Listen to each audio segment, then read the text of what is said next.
T'as déjà acheté un reste que quelqu'un rappelle un repas, pas par méchanceté, pas par cruauté, juste parce que, pour toi, ça n'avait plus de valeur. Une assiette pas finie, un frigo trop plein, un pain devenu un peu dur, un plat oubli, une barquette jetée, parce que tu n'avais plus envie. Et tu as dit, c'est juste un reste. Magnifique phrase. C'est juste un reste. La phrase qui permet de jeter sans se regarder. Parce que si tu appelais ça de la nourriture, ça ferait plus mal. Si tu appelais ça un repas, tu hésiterais peut-être. Mais un reste, ça se jette. Un reste, ça ne culpabilise pas. Un reste, ça disparaît dans une poubelle et c'était pratique. Parce qu'une fois que c'est dans la poubelle, on n'a plus à y penser.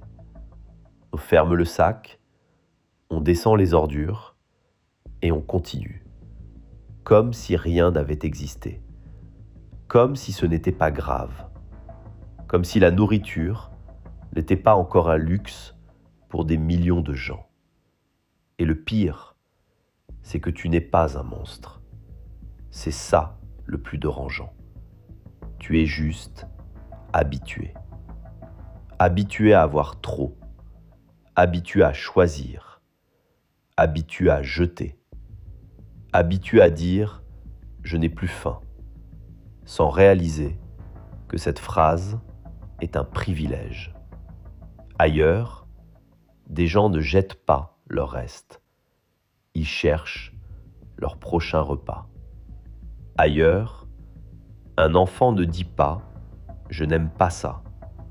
Il demande « est-ce qu'il y a quelque chose ?»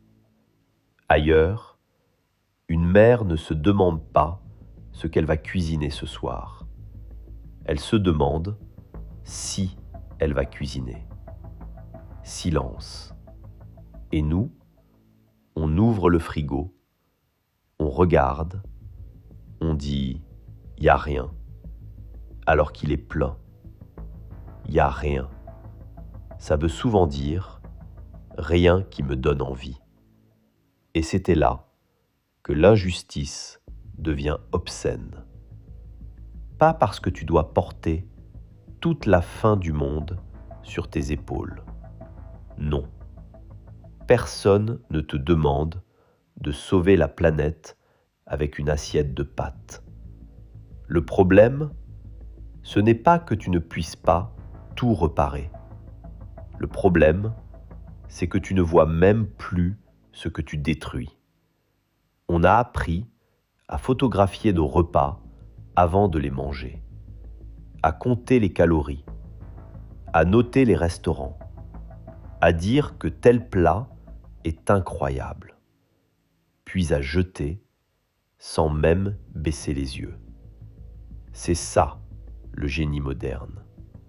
On donne une valeur à la nourriture quand elle est sur Instagram, mais plus quand elle est dans notre assiette.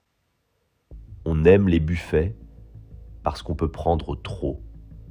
On aime les promos parce qu'on peut acheter trop. On aime avoir le choix, puis on jette ce qu'on n'a pas choisi. Et après, on appelle ça normal. Non, normal, ce n'est pas le bon mot. Confortable, oui. Pratique, oui. Habituel, oui. Mais normal, non. Le scandale. Ce n'est pas seulement que des gens ont faim. Le scandale, c'est qu'on a appris à jeter sans même avoir honte. Et encore une fois, on va se défendre. On va dire « mais ce que je jette ne va pas nourrir quelqu'un à l'autre bout du monde ». C'est vrai. Et c'était la phrase parfaite pour ne rien changer. Parce qu'on aime bien les excuses intelligentes. Elles nous permettent de rester immobiles avec l'air raisonnable. Oui, Ton assiette seule ne reparera pas la faim dans le monde. Mais ce n'est pas une raison pour traiter la nourriture comme si elle ne valait rien. Reparer, ça commence par là, pas par un grand discours, pas par une posture, pas par une culpabilité de 3 secondes, par une décision simple. Tu prends moins, tu gardes, tu donnes, tu cuisines ce qui reste, tu arrêtes d'acheter pour remplir un vide que ton frigo n'a jamais demandé. Tu apprends à dire « j'ai assez » et déjà, ce serait une révolution.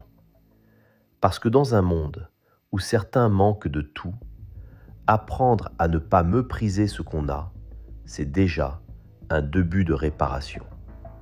Alors dis-moi, la prochaine fois que tu vas jeter de la nourriture, tu vas dire « c'est juste un reste » ou tu vas te demander comment tu peux réparer ça. Si cette question te dérange, c'est qu'elle est au bon endroit.